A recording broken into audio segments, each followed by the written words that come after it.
ये तो सब जानते हैं कि रावण एक राक्षस कुल का राजा था, जो अत्यंत ही बलशाली, महापराक्रमी योद्धा और एक परम शिव भक्त था। लेकिन इसके साथ ही वे शास्त्रों का प्रखर ज्ञाता, प्रकांड विद्वान पंडित एवं महाज्ञानी था।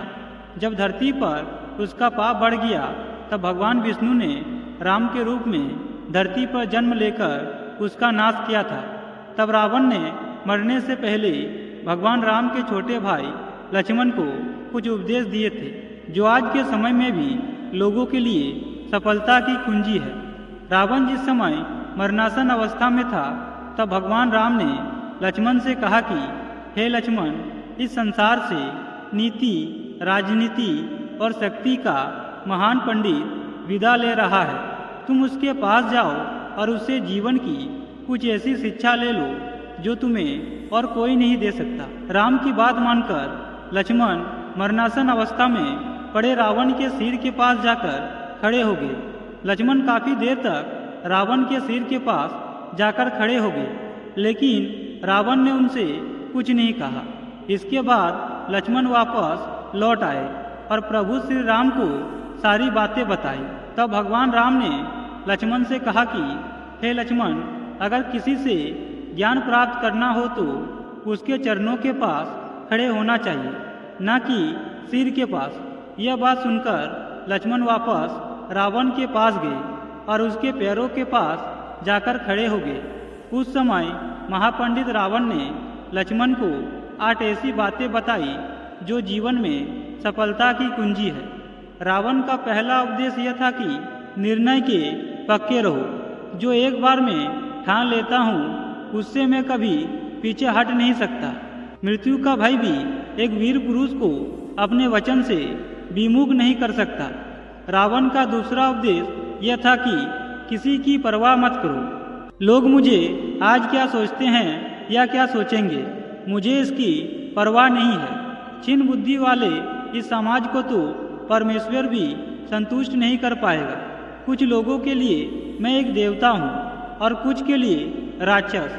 लोग केवल अपना स्वार्थ जानते हैं। जब आप में उनको स्वार्थ दिखे, तब आप उनके लिए देवता हो, और जब उनके स्वार्थ को आप पूरा ना कर सको, तब आप उनके लिए एक राक्षस बन जाते हो। यह समाज अपने अपने स्वार्थ से ही चलता है। यह स्वार्थ ही देव, दानव और मनुष्यों से अपराध करवाता है। अंततः स्वार्थ को छोड़कर जो अपना जीवन धर्म व्यतीत कर सके, वह पुरुषोत्तम कहलाता है। रावण का तीसरा उपदेश यह था कि अतिरेक में जियो। मैं जानता हूँ कि आज मेरी पराजय निश्चित है। पितामह ब्रह्मा जी के द्वारा दिए हुए वरदान आज मेरे ऊपर एक सांप बनकर मंडरा रहा है। किसी भी व्यक्ति को ख्याति पाने के लिए या तो देवतुल्य बनना पड़ता है अथवा दानव समान।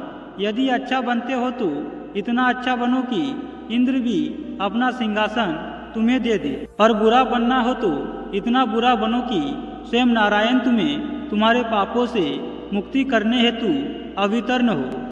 आज मैं अधर्म का प्रतीक बन चुका हूँ। अनगिनत पापों से मेरा घड़ा भर चुका है। मैं जानता हूँ कि मैंने अपने अहंकार के कारण नारायण को नहीं पहचाना, और मैं यह भी जानता हूँ कि उनका अवतरण मेरे विनाश के लिए ही हुआ है। परंतु तुम यह जान लो कि रावण कभी नहीं मरेगा। मृत्यु के उपरांत भी यह रावण सदैव के लिए अमर बनकर रहेगा। रावण का चौथा उपदेश यह था कि जो बीत गया बुद्धिमान उसका शोक नहीं करते। जब रावण की सेना को प्रभु श्री राम की वानर सेना ने क्षति पहुंचाई, तब रावण ने लंका को संकट से बचाने के लिए कुंभकर्ण को जगा दिया। परंतु कुंभकर्ण ने अपने भ्राता रावण के आध्यात्मिक कार्यकलापों को सुनकर उन्हें समस्त लंका के विनाश का उत्तरदायी ठहराया एवं उन्हें आने वाली पराजय की चेतावनी दी।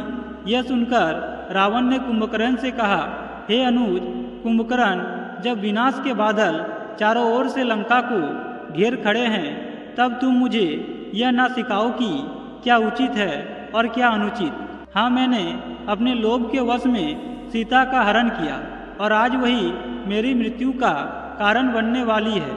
हाँ, मैंने नारायण को पहचानने में भूल की और उन्हीं के कारण मेरे अनगिनत वीर योद्धा आज वीर गति को प्राप्त हुए हैं। हाँ, मैंने अपने अहंकार के चलते श्री राम के शांति प्रस्ताव को ठुकरा दिया और आज मेरी सोने की लंका एक शमशान बन चुकी है। परंतु जो बीत गया बुद्धिमान उसका शोक नहीं करते, भविष्य की चिंता कभी कार्ययोगी नहीं करते।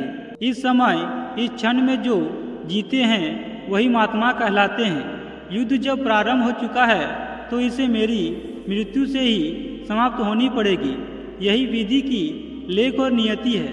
रावण इसे हंसते हंसते स्वीकार करेगा ताकि इतिहास रावण को भीरू अथवा कायर न समझे। रावण का 5वां उपदेश यह था कि कभी किसी भी हालत में मत झुको। अंतिम युद्ध में जाने से पहले रावण ने महाकाल आरती का प्रबंध किया, परंतु आरती में अपशगुन हेतु रावण ने महाकाल से कहा कि हे महाकाल, हे परमेश्वर, हे शंकर, आज इन अपशगुनों द्वारा आप रावण को डरा नहीं सकते। आपने क्या सोचा कि मैं आपका परम भक्त दशानन रावण इन अपशगुनों से डर जाऊंगा और युद्ध को रोककर राम के चरणों में समर्पण कर दूंगा? नहीं, रावण मिट जाएगा परंतु झुकेगा नहीं। आपने आन को बेचकर जो जीते हैं वह एक कीट की भांति हर दिन मरते रहते हैं। दया की भीख में जो रहते हैं उन्हें जीवन भी दया का पात्र बनाए रखता है। इस युद्ध ने मेरे अनेक सगे संबंधी, भाई, पुत्र, पौत्र एवं अनेक प्रजाओं ने बलिदान दिया है।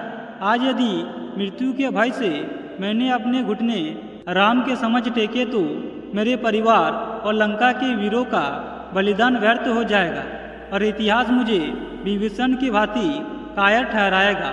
अंततः हे शिव शंभु, हे शंकर, हे भोलेनाथ, रावण कभी झुक नहीं सकता। यदि इस युद्ध में मेरी मृत्यु भी हो जाए तो मैं इसे आपका प्रसाद समझकर ग्रहण कर लूँगा। रावण का 6वां उपदेश यह था कि अच्छे कार्य में देरी नहीं करना चाहिए, अच्छे कार्य में कभी विलंब नहीं करना चाहिए। अशुभ कार्य को मोहवश करना ही पड़ते हैं, उसे जितना हो सके उतना टालने का प्रयास करना चाहिए। रावण का 7वां उपदेश यह था कि किसी को तुच्छ न समझे। शक्ति और पराक्रम के मद में इतना अंधा नहीं हो जाना चाहिए कि हर शत्रु तुच्छ को निम्न लगने लगे। मुझे ब्रह्म जी से वर मिला था कि वानर और मानव के अलावा कोई मुझे मार नहीं सकता, फिर भी मैं उन्हें तुच्छ और निम्न समझकर अहम में लिप्त रहा, जिस कारण मेरा समूल विनाश हुआ। रावण का 8वां और अंतिम उपदेश यह था कि गूढ़ रहस्य किसी को ना बताए। रावण ने लक्ष्मण से यह कही कि अपने जीवन के गूढ़ रहस्य स्वजन को भी नहीं बताने चाहिए, क्योंकि रिश्ते और नाते बदलते रहते हैं। जैसे कि विभीषण जब लंका में था तब मेरा शुभेच्छु था, पर श्री राम की शरण में आने के बाद मेरे विनाश का माध्यम बना।